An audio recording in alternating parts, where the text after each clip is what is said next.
Tawa arogan menggema. Di samping pria tua itu, ada juga seorang pemuda berbaju ungu. Tawanya menggema ke seluruh dunia, penuh kegembiraan dan kesombongan. Mulai sekarang, sekte origin ini akan menjadi milik tuan muda ini. Gemuruh menggema saat binatang hitam raksasa itu memasuki benua Moluo. Pria tua yang berdiri di atas kepala binatang raksasa itu menatap pemuda itu dengan penuh kasih sayang dan tersenyum. Saat pemuda itu tertawa, binatang roh hitam di bawahnya menyerbu dengan kecepatan yang tak terbayangkan ke arah sekte asal di sisi timur benua. Tuan muda Dao Ungu telah tiba. Mengapa sekte origin belum keluar untuk menyambutnya? Sebuah suara tua bergema, mengikuti auman binatang buas yang menggelegar. Satu-satunya sekte di benua ini, sekte origin, mendengar ini dengan jelas. Pria tua itu tahu bahwa tuan muda itu suka bersikap dominan di depan umum. Biasanya, pria tua itu tidak akan bersikap seperti ini, tetapi saat ini, nasib sekte origin ada di tangannya. Karena itu, ia mendampingi tuan muda itu dalam bersikap arogan. Pria tua itu melambaikan tangannya dan embusan angin ungu menerjang ke depan. Semua hujan yang turun ditepis. Seolah-olah hujan harus berhenti dimanapun hembusan angin lewat. Bahkan petir pun terkoyak oleh hembusan angin. Petir berhamburan bagai bunga yang mekar. Pada saat ini, semua murid sekte origin terbangun dari kultivasi. Wajah mereka semua pucat karena merasakan tekanan kuat dari barat yang terasa seperti bisa menghancurkan mereka kapan saja. Di puncak gunung timur sekte origin, pria parubaya di antara keempat tetua itu memasang ekspresi suram. Ia menutup matanya, lalu membukanya dengan ganas. Ia berubah menjadi seberkas cahaya dan terbang ke barat. Guru baru saja meninggalkan dunia ini dan sekte Dao Ungu sudah bersikap begitu arogan. Aku terus menahannya. Tapi kenapa tidak biarkan aku, Li Xiangdong, bersikap arogan sekali saja? Bahkan jika aku mati, aku akan mati dengan semangat yang gigih. Terdengar desahan dari puncak gunung utara dan barat. Kedua pria tua itu terbang dan saling memandang sebelum terbang ke barat. Saat ini adalah saat takdir bagi sekte origin, dan mereka tak sanggup lagi. Namun bahkan jika mereka tak sanggup menahannya, apa yang bisa mereka lakukan? Beranikah mereka membunuh tuan muda sekte Dao Ungu? Lagi pula, kekuatan yang terkandung dalam kata-kata pria tua itu cukup mengguncang hati mereka. Song Wude, dia pernah kalah dari guru di masa lalu. Sekarang setelah guru mati dia datang sendiri. Mungkinkah sekte originku benar-benar ditakdirkan untuk jatuh dari kemuliaan selamanya? Di puncak gunung selatan, Luyan Fei berdiri di paviliun merah dengan gaun merah. Wajahnya dipenuhi kesedihan dan niat membunuh. Dia tanpa ragu menyerbu keluar dalam sinar cahaya merah ke arah barat. Bahkan jika aku, Luyan Fei, mati, aku tidak akan menyerah padamu. Luyan Fei melesat. Air mata jatuh dari kedua sisi pipinya dan bercampur dengan hujan. Di belakang keempat tetua agung sekte origin terdapat murid-murid langsung mereka. Mereka terbang ke arah barat dengan penuh kepanikan, tekad, atau amarah. Suyun ada di antara mereka. Wajahnya menunjukkan tekad untuk mati.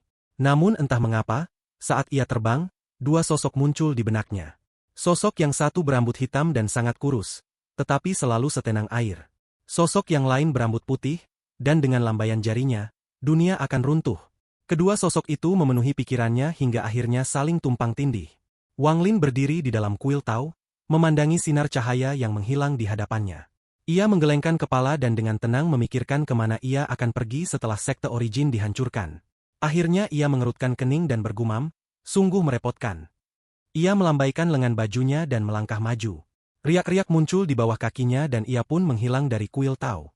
Piton ungu yang bersembunyi sejak kemunculan Wang Lin dan masih dipenuhi rasa takut menyerbu. Ia meraung ke arah Wang Lin. Seolah tahu bahwa Wang Lin telah pergi dan tak akan kembali untuk waktu yang lama, ia pun memberanikan diri mengaum.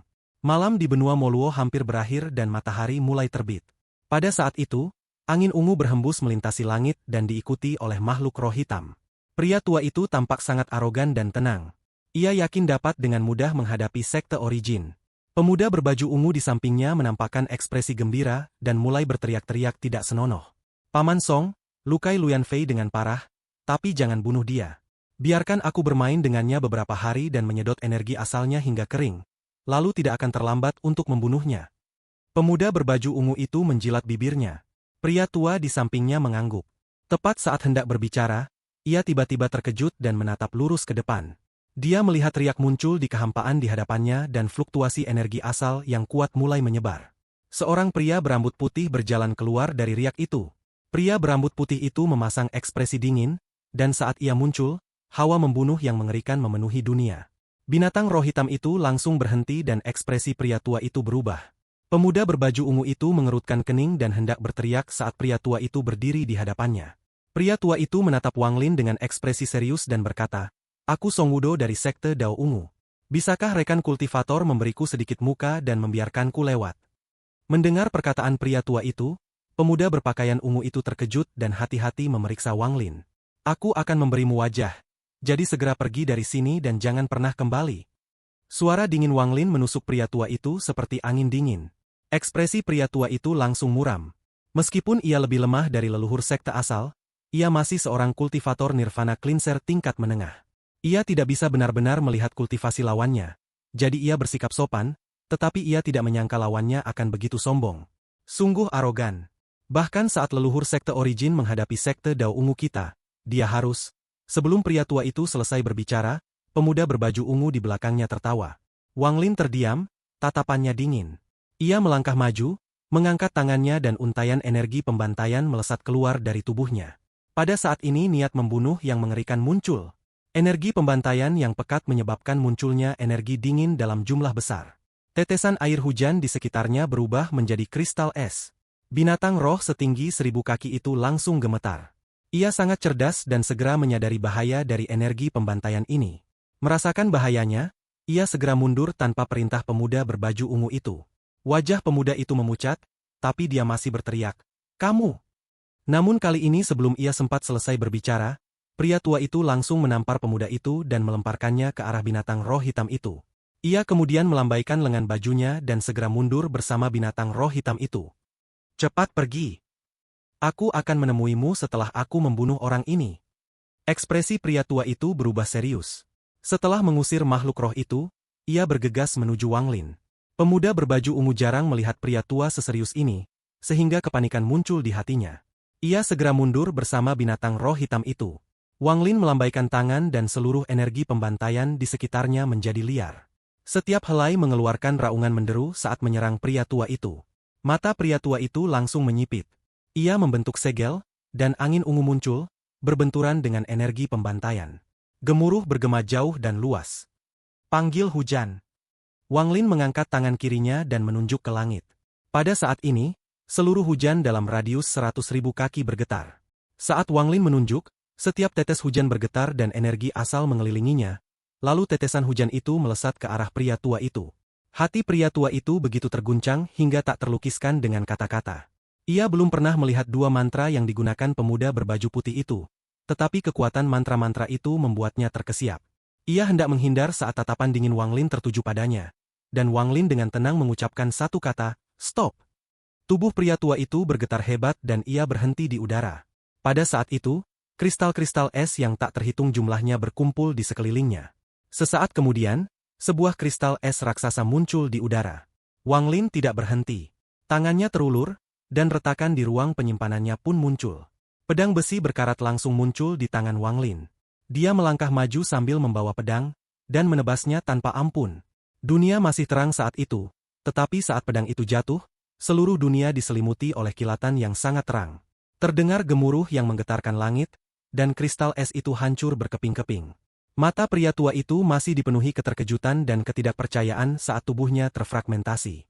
Bahkan jiwa asalnya pun hancur akibat benturan dan meledak dalam gelombang kejut energi asal. Semua ini terjadi dalam sekejap. Langsung hancur. Bahkan sampai ajal menjemput, pria tua itu masih tak percaya ia terbunuh dalam waktu sesingkat itu. Namun kematiannya bukan tanpa sebab.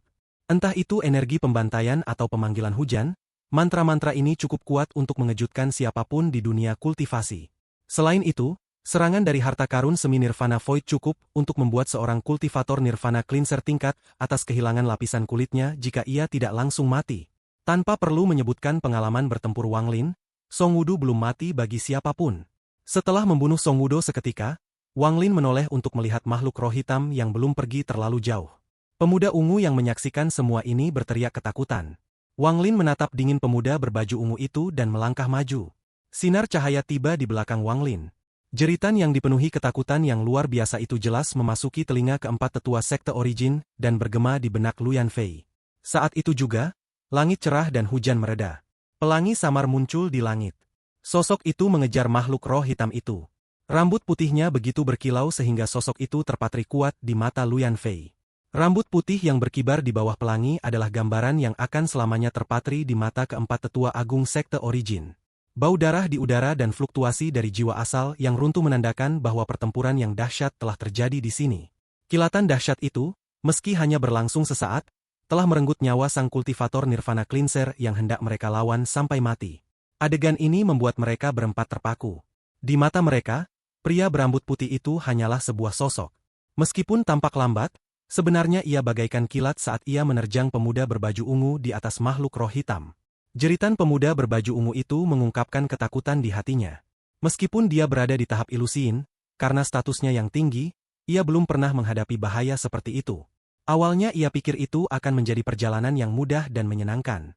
Ia pikir dengan perlindungan Song Wude dan statusnya sebagai guru junior sekte Dao Ungu, ia bisa melakukan apapun yang ia mau di wilayah peringkat 5. Ia tak pernah menyangka hal ini akan terjadi. Bahkan sekarang, ia masih tak percaya Song Wude telah dibunuh oleh pemuda berambut putih seperti ini. Bahkan jiwa asal Song Wude pun tak berhasil lolos. Pemuda berambut putih itu telah menjadi monster paling menakutkan di dunia baginya. Sosok yang mendekat membuat pemuda berbaju ungu itu menjerit semakin keras. Akulah tuan muda sekte Dao Ungu. Jika kau membunuhku, ayahku, Lu Yunchong, akan membantai seluruh benua Moluo. Ia ketakutan, ia belum pernah setakut ini sebelumnya. Bayangan pemuda berambut putih itu semakin dekat dan menggantikan semua yang ada dalam pandangannya. Binatang roh hitam itu gemetar di bawahnya dan terus mundur. Binatang roh ini telah membangkitkan kecerdasannya, dan rasa takutnya terhadap Wang Lin tidak lebih lemah daripada rasa takutnya terhadap tuannya. Pemuda berbaju ungu itu tampak ketakutan dan berteriak sekeras-kerasnya. Jika kau berani menyakitiku sedikit saja, sekte Dao Ungu akan memburumu seumur hidupmu. Tangannya mengeluarkan sebuah teratai hitam. Teratai itu mekar dengan aura iblis. Teratai itu memancarkan cahaya aneh yang menyelimuti wajah pemuda itu. Tepat saat ia hendak menggunakan harta pemberian ayahnya, sebuah jari muncul di hadapannya. Jari ini tampak lembut, tetapi langsung mendarat di antara kedua alisnya. Dengan suara keras, pemuda berbaju ungu itu batuk darah dan pandangannya buram. Dua aliran darah mengalir dari matanya.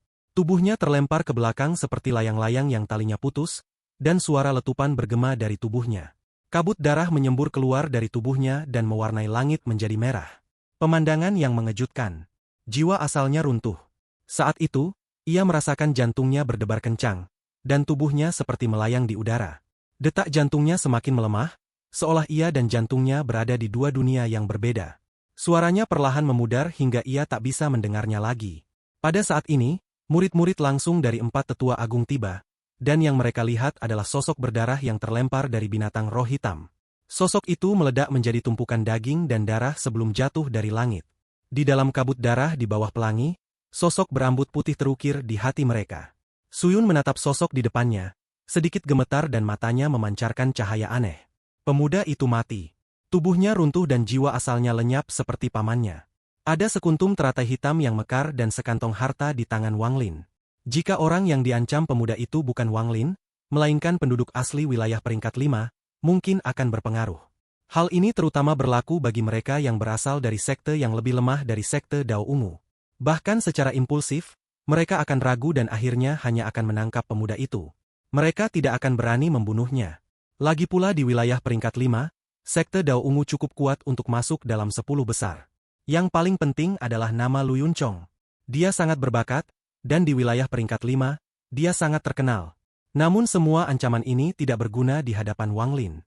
Lu Yunchong dan sekte Dao Ungu saja tidak layak menjadi ancaman bagi keberadaannya di mata Wang Lin.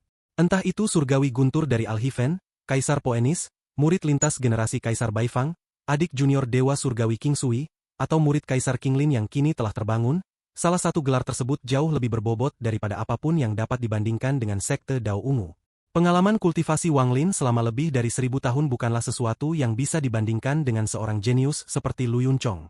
Ancaman dari sekte Dao Ungu hanyalah lelucon, bahkan tidak sebanding dengan sehelai rambut di tubuh Tuo Sen. Dengan lambaian tangan kanannya, binatang roh hitam raksasa yang gemetar dan baru saja kehilangan tuannya disingkirkan oleh Wang Lin.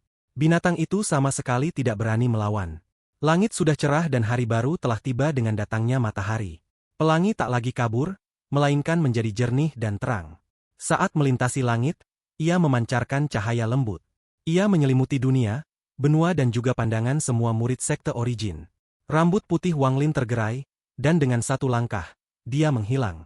Dari awal hingga akhir, tak seorang pun kultivator dari sekte Origin melihat wajah Wang Lin. Mereka hanya melihat sosoknya yang gigih dan rambutnya yang panjang seputih salju. Suasana hening total, dan napas semua orang semakin berat. Para tetua, kecuali Luyan Fei, saling berpandangan dengan kaget. Dalam sekejap, keputusasaan dan kesedihan mereka tergantikan oleh keterkejutan.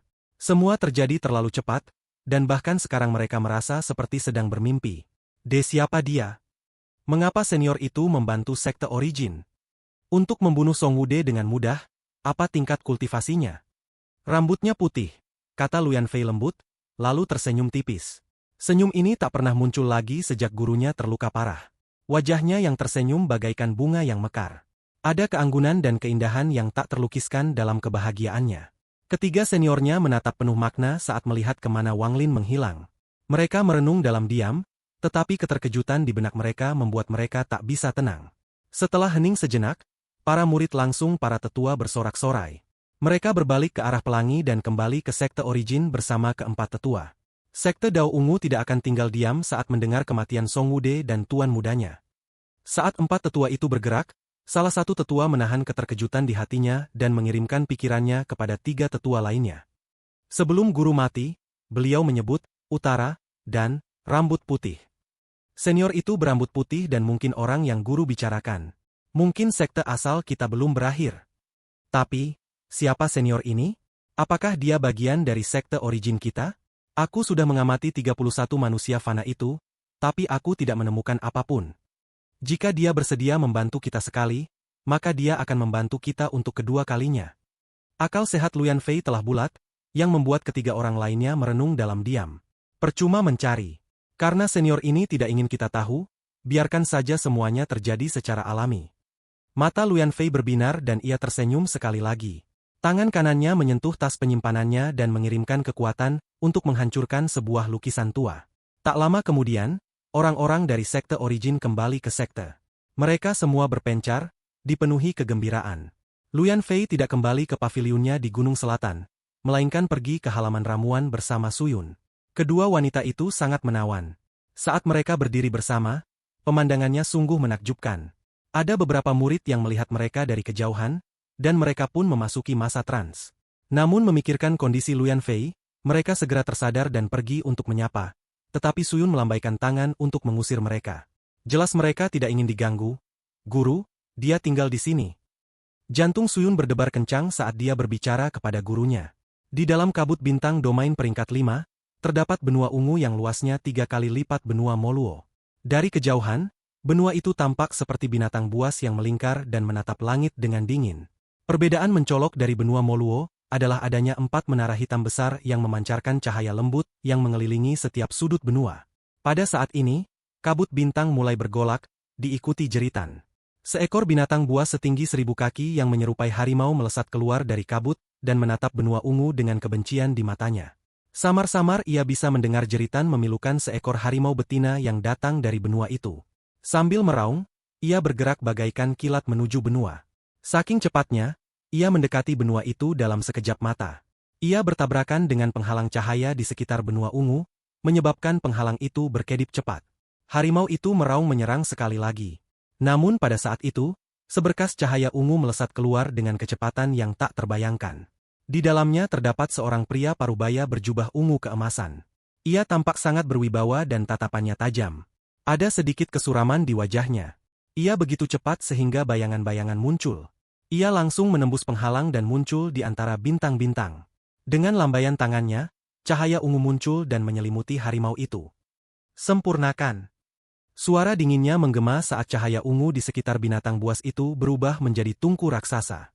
Raungan memilukan terdengar, tetapi perlahan menghilang. Selamat, Master Sekte, karena berhasil memikat harimau bintang lainnya. Master Sekte tidak akan lama lagi menyempurnakan pedang tulang harimaunya. Sebuah tawa muncul, lalu seorang pria tua berjubah ungu yang sama muncul di samping anak buahnya. Aku masih kurang 9. Tapi, semua harimau bintang di area ini sudah pergi, jadi aku harus pergi lebih jauh lagi. Pria parubaya itu tersenyum muram, tetapi sebelum sempat melanjutkan, ekspresinya berubah. Ia mengangkat tangan kanannya dan meraih kekosongan, menciptakan retakan di ruang penyimpanannya. Sebuah giok beterbangan dan langsung retak, memperlihatkan sebuah pecahan jiwa. Pecahan jiwa itu berbentuk tuan muda. Matanya dipenuhi ketakutan akan kematiannya, lalu lenyap di hadapan pria parubaya itu. Tuan muda. Senyum menghilang dari wajah pria tua berbaju ungu itu, dan keterkejutan memenuhi matanya. Pria parubaya itu menyaksikan pecahan jiwa itu menghilang. Ia tidak bergerak sama sekali dan perlahan menutup matanya. Pria tua di sampingnya terkejut. Ia menatap sang ketua sekte dan hatinya bergetar. Ia telah mengikuti ketua sekte ini selama bertahun-tahun. Ia tahu bahwa semakin tenang ketua sekte, semakin besar badai yang akan datang. Kemana tuan muda pergi? Setelah sekian lama, pria parubaya itu membuka matanya. Ada sedikit kesedihan yang membara di matanya, tetapi suaranya terdengar sangat tenang. Pria tua itu membungkuk dan berkata dengan hormat, "Tuan muda pergi ke benua Moluo." Ia masih syok dan belum tenang.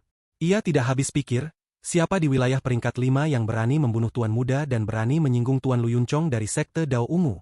Benua Moluo, sekte Origin. Kenapa tak ada yang memberitahuku tentang ini?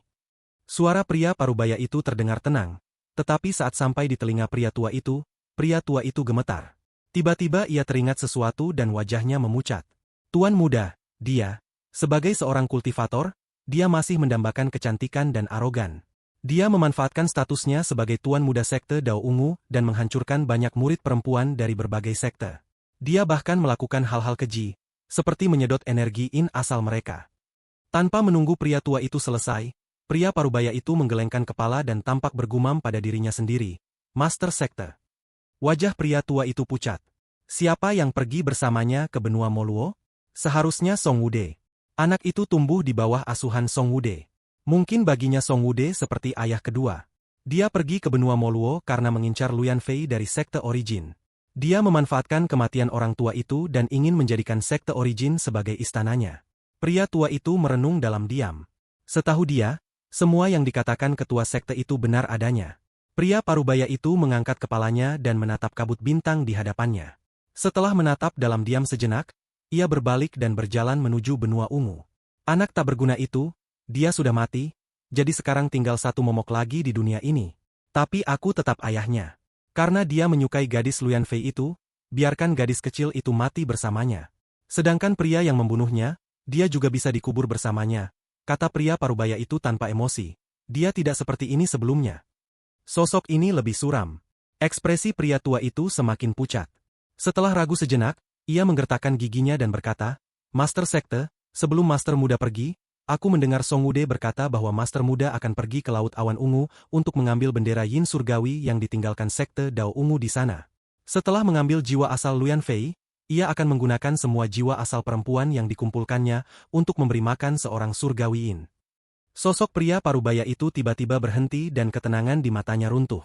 Amarah yang mengerikan menampakkan diri, tetapi rasa takut dan panik juga memenuhi tubuhnya. Anak yang tidak tahu berterima kasih. Di benua Moluo, sekte Origin. Luan Fei menatap rumah sederhana itu dalam diam. Setelah ragu sejenak, ia melangkah masuk ke halaman. Suyun mengikutinya dan ia tampak sangat tegang. Ia bisa dengan jelas mendengar jantungnya berdetak kencang. Pintu kamar Wang Lin tertutup rapat. Luyan Fei dan Suyun berdiri di luar pintu dan terdiam. Setelah waktu yang lama, Luyan Fei berkata dengan lembut, "Apakah senior ada di sini?" "Tidak di sini." Sebuah suara tenang terdengar dari rumah dan memasuki telinga mereka. Mereka terkejut karena tidak menyangka akan mendapat respons seperti ini. Sebenarnya, dahulu kala di sistem bintang aliansi, seorang wanita juga menanyakan pertanyaan ini dan juga memperoleh jawaban ini. Lagi pula, baik tubuh asli maupun avatarnya, keduanya adalah Wang Lin. Luyan Fei tersenyum lebar. Ia membungkuk ke arah rumah dan berkata dengan lembut, "Guru pernah memiliki seorang paman master bernama Lu Zihao. Menurut guru, paman master agung Lu Zihao terobsesi dengan Dao. Selain menghilang, ia tidak pernah meninggalkan benua Moluo. Ia bahkan tidak pernah pergi ke sekte utama atau memiliki banyak teman. Tidak banyak orang di sekte Origin yang mengingatnya karena waktu. Bahkan ketiga seniorku belum pernah melihatnya. Junior hanya melihat potretnya, dan gurulah yang menunjukkannya kepadaku. Beliau memberiku potret itu, karena paman Master Lu ini adalah leluhur keluarga Luku. Potret ini terlalu tua dan compang-camping. Dalam perjalanan pulang tadi, lukisan itu hancur." Setelah mengatakan semua ini, Luyan Fei dengan hormat pergi sambil tersenyum. Suyun bingung dengan kata-kata gurunya. Ia tidak mengerti mengapa gurunya mengatakan hal-hal itu. Wang Lin duduk di tempat tidur dan menatap teratai hitam di tangan kanannya. Ia mengangkat kepalanya, matanya berbinar. Tatapannya seolah mampu menembus seisi rumah dan tertuju pada Luyan Fei yang hendak pergi. Tubuh Luyan Fei gemetar, tetapi ia tak berhenti. Ia tetap tenang dan berjalan keluar halaman. Wanita yang cerdas. Wang Lin mengalihkan pandangannya. Selain saat ia berbicara dengannya di gunung, mereka tidak pernah bertemu lagi. Namun wanita ini secara tak terduga mampu menghasilkan analisis yang begitu menakjubkan hanya dari laporan muridnya, pertobatan mereka di gunung, dan pembunuhan Song Wude dan Tuan Muda olehnya. Suyun tidak bisa memahami kata-katanya, tetapi dengan kelicikan Wang Lin, ia jelas mengerti. Luyan Fei yakin dialah orang berambut putih itu, dan dalam benaknya, seseorang dengan tingkat kultivasi seperti dia bersembunyi di sekte origin berarti dia sedang mengejar sesuatu di sekte origin atau bersembunyi dari musuh. Namun Luyan Fei tidak dapat memikirkan apapun yang diinginkannya. Jadi dia menjadi lebih yakin untuk bersembunyi dari musuh. Oleh karena itu, jika Wang Lin ingin tetap berada di sekte origin, ia membutuhkan identitas agar tidak menimbulkan kecurigaan. Apa yang baru saja dikatakan Luyan Fei justru memberi Wang Lin identitas seperti itu. Mengenai musuh-musuh Wang Lin, ia jelas harus memilih untuk mengabaikan mereka. Wang Lin telah bertemu banyak orang dalam hidupnya, tetapi tidak banyak wanita secerdas ini. Berbeda dengan suasana hati Liu Mei yang selalu berubah, berbeda dengan kesombongan Hong Die, berbeda dengan kelembutan Limuan. Inilah kebijaksanaan yang tak tertandingi. Setelah merenung sejenak, Wang Lin tersenyum dan bergumam, Lu Zihao, identitas ini akan membuatku berakar di sistem bintang laut awan. Alasan Wang Lin begitu memperhatikan identitasnya adalah karena pengalamannya di Al-Hiven. Wang Lin tidak menyadarinya saat itu, dan pada akhirnya identitasnya menjadi transparan bagi semua kultivator kuat. Hal ini menyebabkannya sangat merepotkan. Lagi pula mereka semua akan berpikir untuk menolak mereka yang tidak termasuk dalam sistem mereka. Khususnya, dengan tingkat kultivasinya, sulit baginya untuk mengatasi masalah identitasnya. Meskipun hal ini tidak menyelesaikan masalah sepenuhnya, hal itu memberinya jalan untuk menyelesaikannya. Tanpa memikirkannya lagi, Wang Lin meletakkan tangannya di atas teratai hitam, lalu akal ilahinya menyebar dan ia mulai mempelajarinya. Jika teratai hitam ini hanyalah sebuah harta, ia tidak akan terlalu memperhatikannya. Namun saat ia memeriksanya dengan akal ilahi, ia terkejut menemukan bahwa teratai ini adalah tanaman asli. Beberapa formasi hukum sederhana ditambahkan sebagai segel. Sistem bintang laut awan ini aneh, memiliki harta yang terbentuk secara alami seperti ini. Jika segel pada teratai itu rusak, maka ia dapat membentuk perlindungan yang kuat. Sungguh menarik. Wang Lin meletakkan teratai itu setelah memeriksanya dan mengambil tas penyimpanan dari pemuda berbaju ungu itu. Pemuda itu membawa banyak barang lain di dalam tasnya. Selain senjata dan pil yang berserakan, ada 3 hal yang menarik perhatian Wang Lin, sebuah botol ungu pekat, sebuah bendera emas kecil, dan sebuah dupa di sisi lengan bayi. Sedangkan untuk giok langit, jumlahnya sangat sedikit, kurang dari 100 buah. Sayangnya, setelah mencapai tahap Nirvana Cleanser, seseorang tidak lagi menggunakan kantong penyimpanan. Ruang penyimpanan yang terbuka sendiri mustahil ditemukan oleh orang luar bahkan setelah kematian. Kalau tidak, kultivator Nirvana Cleanser itu mungkin punya beberapa harta dan pil bagus untukku. Wang Lin menggelengkan kepalanya sambil mengambil bendera emas itu. Setelah memindainya dengan akal ilahinya, ekspresinya menjadi muram. Bendera kecil ini dipenuhi energi yin. Saat akal ilahi Wang Lin menyebar, ia segera menemukan jiwa yin dari lebih dari 100 wanita. Wanita-wanita ini semuanya cantik, dan beberapa di antaranya tak tertandingi. Namun semua wanita ini tampak menyedihkan, karena mereka tersegel di dalam dan tak bisa melarikan diri. Ada jiwa ular di dalam yang seolah melahap para wanita ini. Saat akal ilahi Wang Lin menyapu, ular itu seakan terbangun dari tidurnya dan melepaskan aura mengerikan. Bahkan mata Wang Lin pun menyipit saat merasakan aura ini. Ini? Pikiran Wang Lin terguncang, dan akal ilahinya mundur karena serangan jiwa binatang itu. Ia menatap bendera emas itu, pupil matanya mengecil. Aura yin ekstrim. Wang Lin tiba-tiba berdiri, dan ketenangannya terganggu. Gelombang emosi yang dahsyat menerpanya dan ia menarik napas dalam-dalam beberapa kali. Sayangnya, itu belum lengkap, hanya ada sedikit yin ekstrim. Namun metode pembiakannya sepenuhnya salah. Itu tidak bisa dibandingkan dengan yang ekstrim yang diciptakan Alser dengan menggunakan Bai Wei. Yin ekstrim ini kualitasnya terlalu buruk jika dibandingkan. Namun itu masih secuil yin ekstrim. Wang Lin menyentuh titik di antara alisnya. Setelah manik penentang surga itu lengkap dengan 5 elemen, ia membutuhkan yin dan yang. Ia telah memperoleh yang ekstrim dari Bai Wei dan hanya kekurangan yin ekstrim untuk melengkapi manik penentang surga untuk kedua kalinya. Sambil memegang bendera emas kecil itu, mata Wang Lin perlahan terpejam. Matanya berbinar saat ia merenung. Menggunakan jiwa perempuan untuk memelihara yin ekstrim sepenuhnya salah. Saat itu, Alcert menggunakan tubuh yin ekstrim Bai Wei dan mengekstrak yang ekstrim di puncaknya. Itulah metode yang benar. Untuk memperoleh yin ekstrim yang sempurna, seseorang harus memperolehnya di puncak yang ekstrim. Setelah melihat bendera emas itu, Wang Lin menggelengkan kepalanya. Sekilas ia dapat melihat bahwa semua jiwa yin perempuan yang banyak itu ditambahkan kemudian, dan itu belum lama. Ini omong kosong. Wang Lin melambaikan tangan, dan badai pun berkobar di dalam bendera emas. Akal ilahi menghantam formasi yang menjebak jiwa para wanita itu dan menghancurkannya. Saat formasi itu hancur, jiwa-jiwa yang malang itu terbang keluar, dan mata mereka dipenuhi kebingungan. Namun mereka semua adalah orang-orang berbakat di sekte mereka sebelum mereka dibunuh dan disegel di dalam bendera, sehingga mereka segera mendapatkan kembali kewarasan dan kemudian membungkuk ke Wang Lin. Mereka menunjukkan sedikit kepahitan, pembebasan dan rasa syukur saat mereka pergi. Apa yang menanti mereka mungkin adalah reinkarnasi ke kehidupan lain, atau mungkin tidak sama sekali. Menatap jiwa-jiwa yang pergi, Wang Lin terdiam. Tak lama kemudian, semua jiwa menghilang, hanya menyisakan jiwa yin ekstrim. Yin ekstrim ini meraung dan menyerbu saat jiwa para wanita itu menghilang, seolah ingin melarikan diri juga. Saat melihat, mata Wang Lin berbinar dan tangan kirinya membentuk penghalang. Benda itu mendarat di bendera emas. Kemudian kilatan cahaya biru muncul. Jiwa yin ekstrim itu tampak menabrak lempengan besi dan terdorong mundur sambil meraung. Wang Lin mengabaikannya, sementara tangan kirinya membentuk lebih banyak batasan yang mendarat di bendera emas. Ia menyegelnya sepenuhnya sebelum menyimpannya. Metode untuk meningkatkan yin ekstrim ini bukan hanya salah, tetapi juga belum lengkap. Karena ini milik Tuan Muda, pasti ada lebih banyak petunjuk di sekte Dao Ungu. Setelah merenung sejenak, Wang Lin mengambil botol ungu itu. Botol ini hangat dan terdapat siklus panas di dalamnya. Terdapat siklus energi asal di dalamnya yang membentuk rotasi abadi. Akal ilahi Wang Lin mengelilingi botol tersebut. Di bawah pengaruh akal ilahinya, botol itu perlahan menjadi transparan, dan ia dengan jelas melihat 3 pil yang berputar perlahan bersama energi asal di dalamnya. Ketiga pil itu berukuran kurang lebih sama dan semuanya memancarkan cahaya ungu.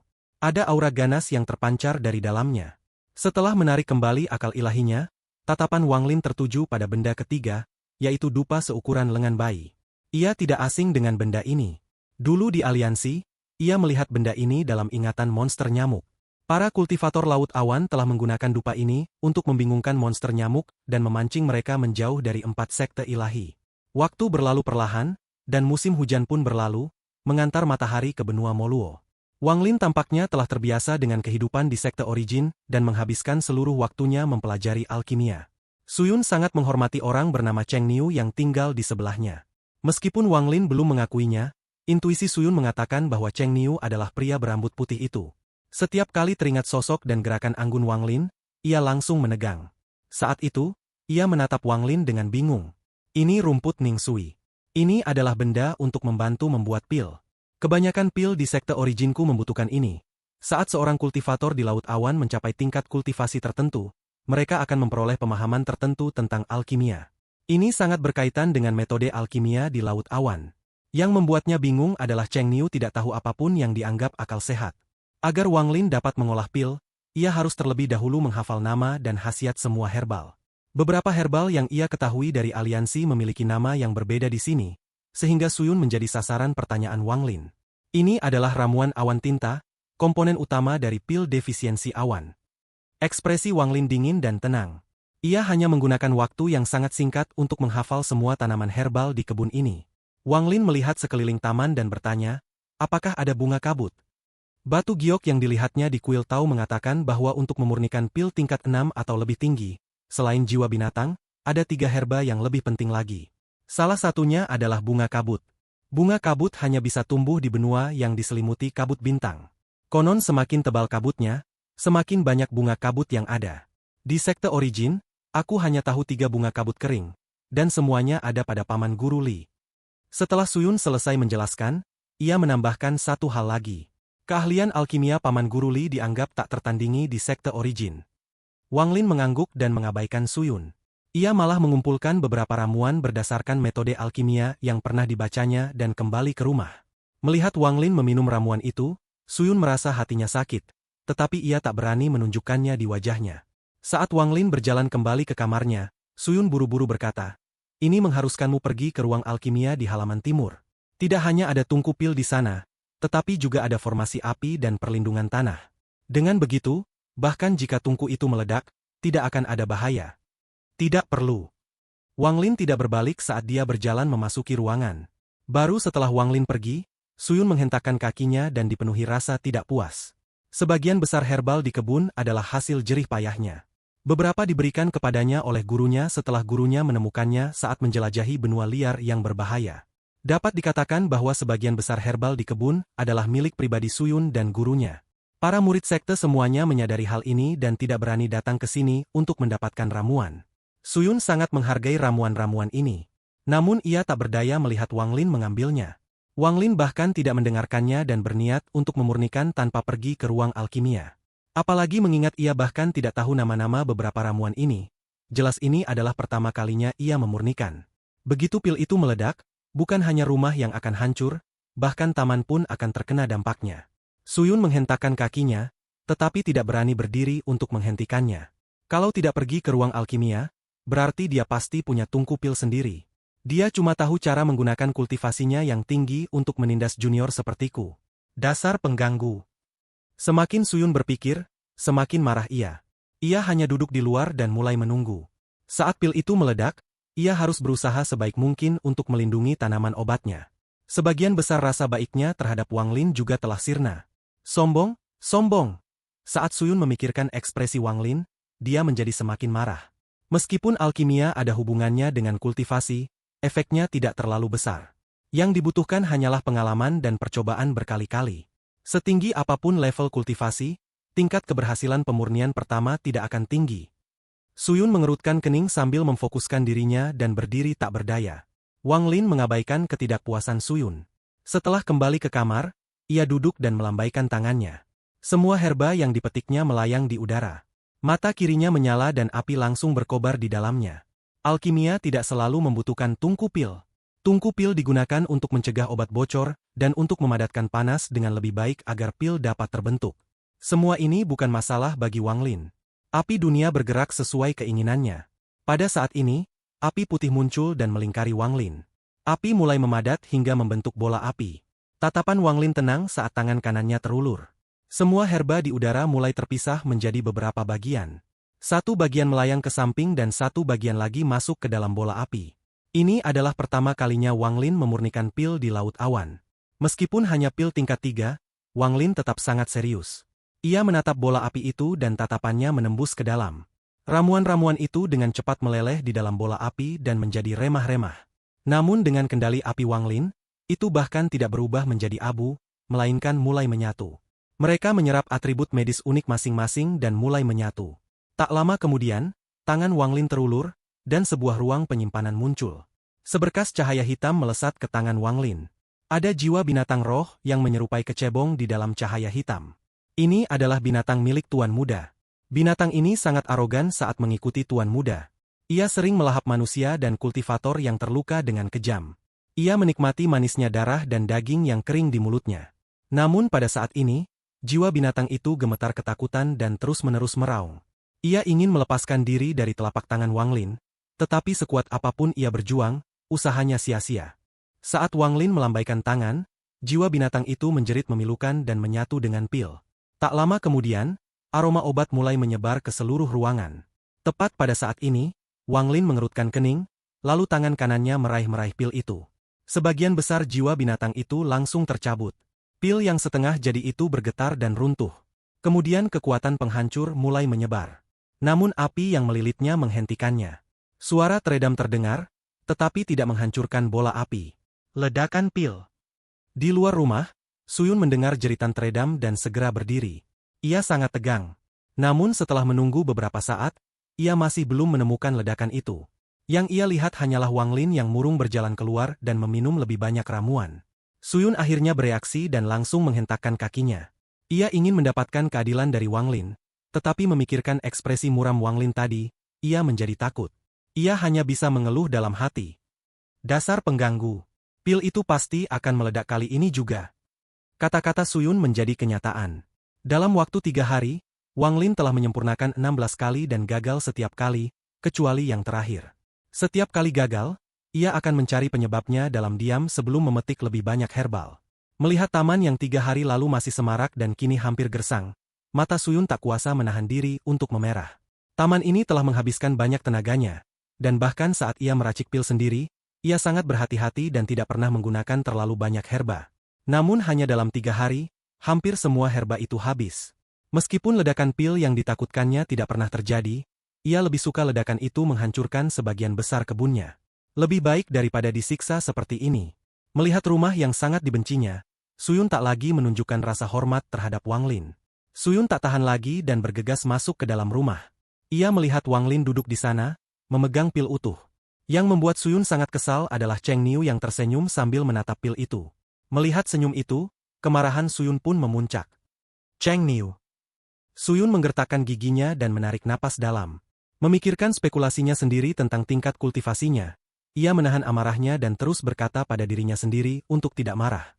Setelah menyelipkan rambutnya ke belakang telinga, Suyun berkata dengan lembut, Cheng Niu, selamat telah berhasil membuat pil.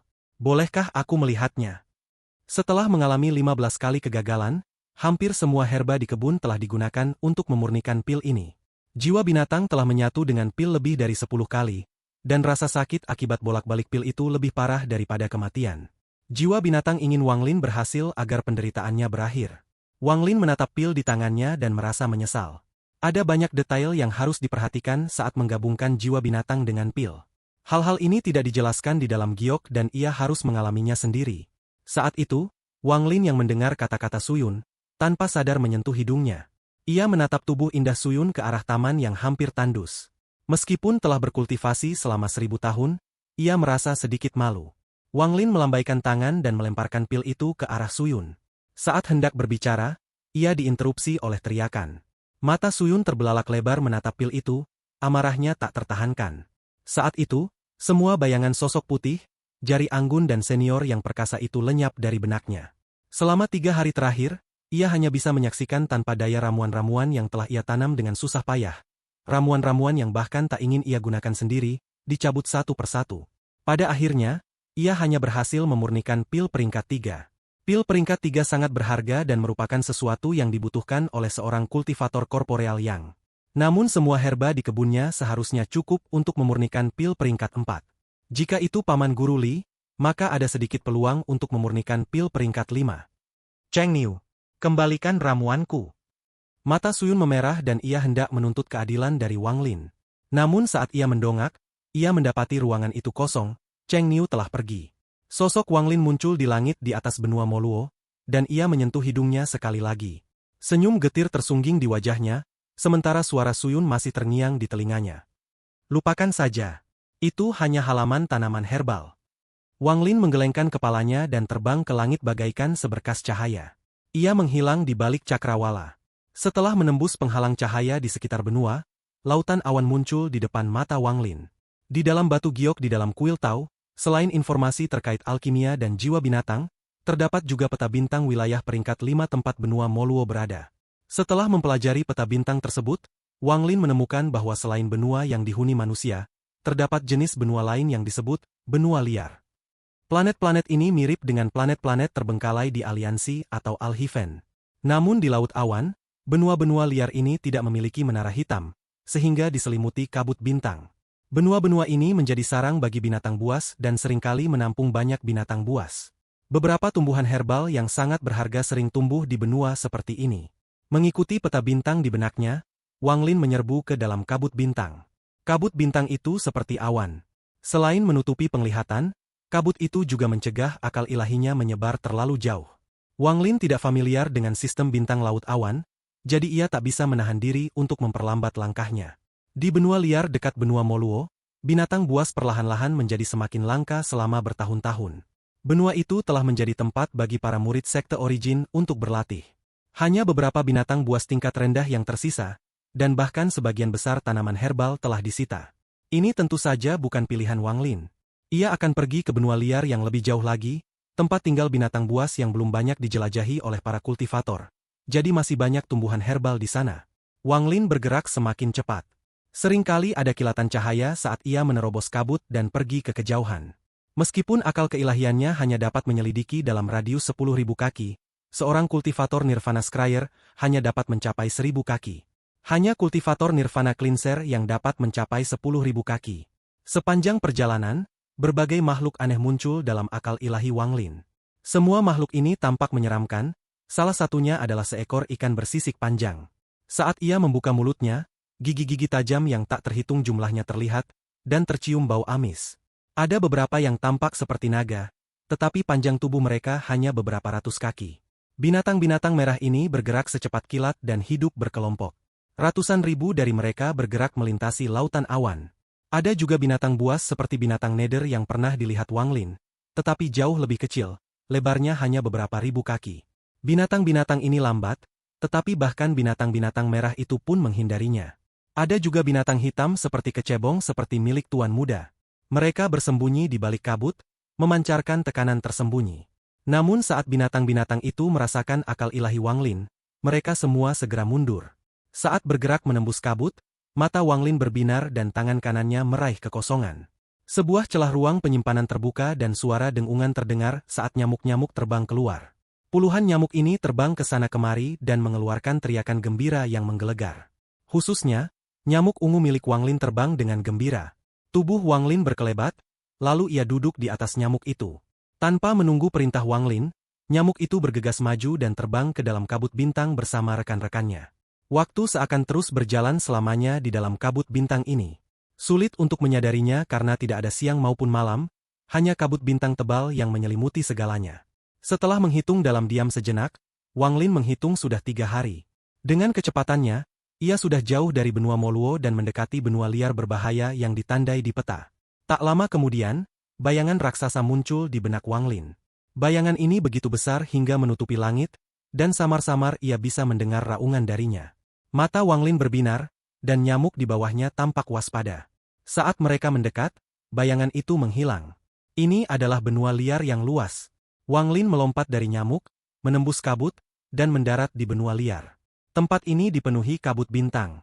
Jika bukan karena akal ilahinya dan kakinya yang menginjak benua, akan sangat sulit membedakan tempat ini dari angkasa luar. Suasana hening total, dengan raungan-raungan dahsyat dari kejauhan. Raungan-raungan ini seolah menandakan bahwa tempat ini tidak setenang kelihatannya. Tanahnya berpasir hitam. Wang Lin perlahan melangkah maju di atas pasir dan akhirnya tiba di depan sebuah reruntuhan. Kota ini jelas dulunya adalah kota fana, tetapi tidak ada tanda-tanda kehidupan. Bangunan-bangunannya telah runtuh dan terdapat bercak darah berwarna coklat kemerahan yang kering. Tepat pada saat ini, sebuah bayangan hitam menerjang keluar dari sebuah rumah yang hancur. Ia meraung disertai napasnya yang mencurigakan dan menyerang Wang Lin. Bayangan itu hanya beberapa puluh kaki panjangnya, tetapi bergerak secepat kilat saat menerjang Wang Lin. Wang Lin tetap tenang. Ia bahkan tidak perlu bertindak, saat nyamuk itu melesat keluar dan langsung menuju bayangan itu. Dengan dentuman, tubuh bayangan itu bergetar dan mulut nyamuk itu menembus kepalanya.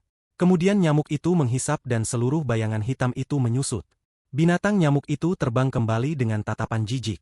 Wang Lin menepuk kepala binatang nyamuk itu dan menunjuk ke depan. Raja binatang nyamuk itu segera terbang keluar, memimpin lebih dari 10 ekor sejenisnya ke dalam reruntuhan. Saat mereka terbang maju, banyak bayangan menyerbu keluar dari reruntuhan. Setidaknya ada selusin bayangan. Mereka semua meraung dan menyerang kawanan nyamuk itu. Dengan wawasan dan akal ilahi Wang Lin, ia segera menyadari bahwa mereka adalah kera hitam, persis sama dengan yang ada di dalam pil yang ditelan Suyun. Tinggalkan jiwa-jiwa itu. Suara Wang Lin dengan tenang bergema di reruntuhan. Binatang nyamuk dan kera bahkan tidak berada di level yang sama, jadi pertempuran segera berakhir. Kera-kera itu mati satu persatu, meninggalkan bau darah yang menyengat. Lebih dari 10 nyamuk terbang kembali ke Wang Lin. Mereka menjerit dan memuntahkan jiwa-jiwa binatang, yang kemudian disingkirkan oleh Wang Lin. Karena bau darah, auman binatang buas dari kejauhan semakin keras dan tanah mulai bergetar. Bahkan hembusan angin tampak mendorong kabut di depannya.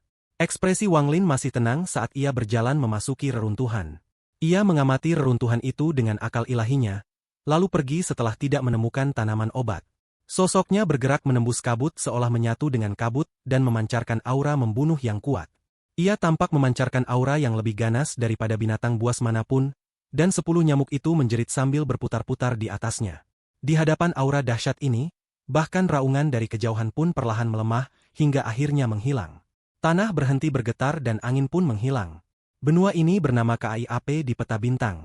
Benua ini memiliki banyak gunung yang muncul dan menghilang di balik kabut. Raungan binatang buas terdengar dari pegunungan.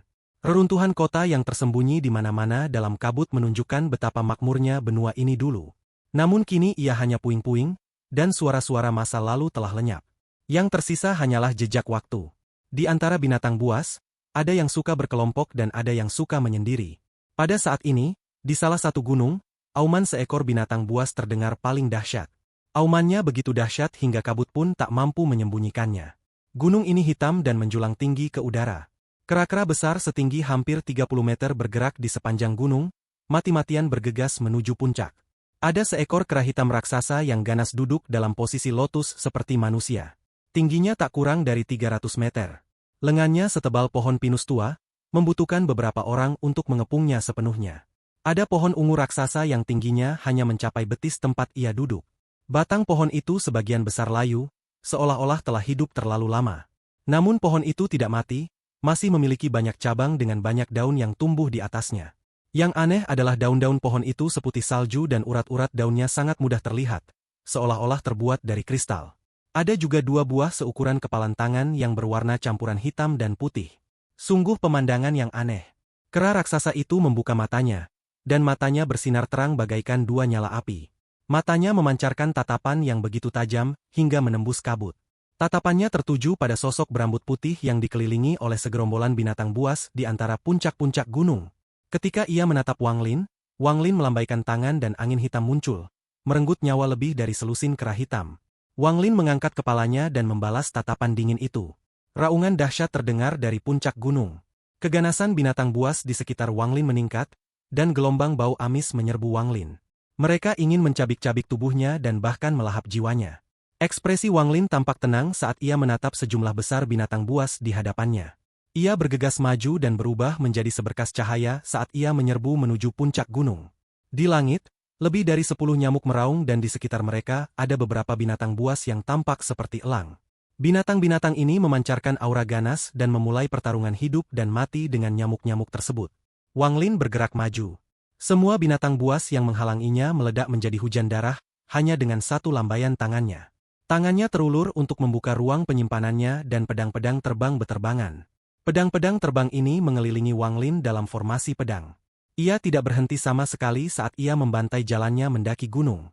Dari kejauhan, garis putih bergerak dengan kecepatan yang tak terbayangkan, menyebabkan hujan darah saat mendekati puncak gunung. Kera raksasa yang duduk di sana menunjukkan tatapan ganas dan berdiri.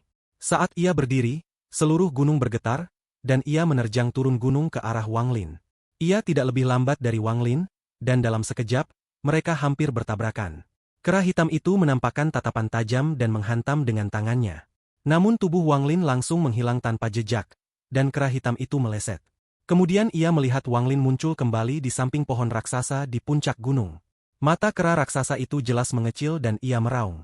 Ia mengayunkan tangannya, mengirimkan hembusan angin yang seolah menyatu dengan dunia ke arah Wang Lin. Tangan Wang Lin mendarat di pohon raksasa itu dan menepuknya pelan. Pohon raksasa itu lenyap bersama akar-akarnya saat Wang Lin menyimpannya di dalam gudangnya. Pada saat ini, hembusan angin tiba, tangan Wang Lin membentuk segel dan menunjuk ke depan. Untaian energi pembantaian muncul dan membentuk badai pembantaian di sekelilingnya. Energi pembantaian meraung saat menerjang hembusan angin. Gemuruh menggelegar dan hembusan angin langsung runtuh. Energi pembantaian itu tak berhenti sama sekali sebelum menghantam kera raksasa itu. Kera raksasa itu meraung keras saat energi pembantaian menghantam tubuhnya dan menyebabkan kekacauan berdarah. Tubuhnya terlempar tanpa ampun ke udara. Wang Lin mengangkat kepalanya dan matanya berbinar. Tubuhnya bergerak seperti meteor dan mendekati kera raksasa itu. Ia menunjuk tubuh kera raksasa itu berkali-kali. Setiap kali jarinya mendarat, kera raksasa itu akan meraung memilukan dan gemetar.